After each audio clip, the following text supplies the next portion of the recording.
Chairman Simpson for their hard work on this package of bills. Mr. Speaker, I'd like to rise in support of H.R. 5895, which includes the fiscal year 2019 Energy and Water Development Appropriations Bill. You know, of all the funding bills I work on with my colleagues on the Appropriations Committee, the energy and water legislation is one of the most important for my district of Central Washington.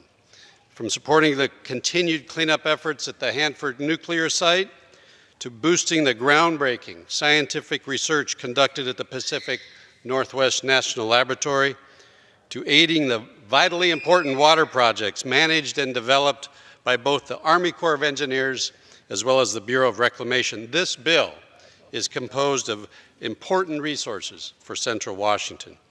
Regarding Hanford, I'm proud this bill restores more than $200 million from the President's request for the Richland office to continue providing for continued safe and effective cleanup operations on site. And I'm also pleased with the restoration of more than $40 million to the Office of River Protection to continue important work on the 56 million gallons of radioactive nuclear waste that is stored at the site. I remain steadfast in my commitment to holding the federal government accountable to its moral and legal obligation to the cleanup of the Hanford site, and this bill does precisely that, so thank you.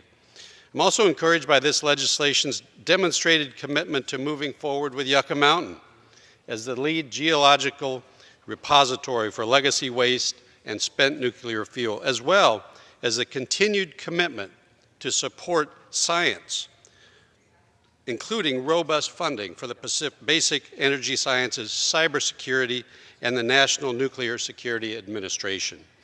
These programs are important for the groundbreaking work conducted at PNNL to tackle some of the most challenging problems in energy, the environment, and in national security. And finally, this legislation includes a provision that I authored to stop the dangerous anti-science forced spill order currently in effect on the 8 Lower Snake and Lower Columbia River dams, which began in early April of this year.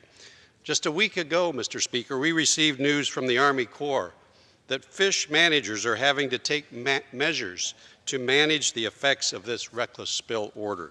High flow rates from the forced spill are causing fish to stall in their migration upstream, with only 300 or 400 spring Chinook passing through Little Goose Dam in late May. However, after the Corps reduced the spill rate by just 20% a week ago, the daily passage rose to 2,689 fish. This demonstrates the strain of the spill order is placing on our endangered species. While some of my colleagues refuse to acknowledge this unambiguous scientific data and claim to support endangered fish species with their words. Gentleman's time has expired. Could I have 5 more seconds? I'll yield, gentlemen, another 15 seconds. Gentleman's recognized 15 seconds. Thank you, Mr. Chairman. They refused to support with this and claim to support the endangered fish species with their words, but not with their actions. I'm proud to have advocated for the inclusion of this language to stop this misguided spill, to help save our fish and save our dams, and I urge a yes vote on H.R. 5895. Thank you, Mr. Speaker. Gentleman reserves.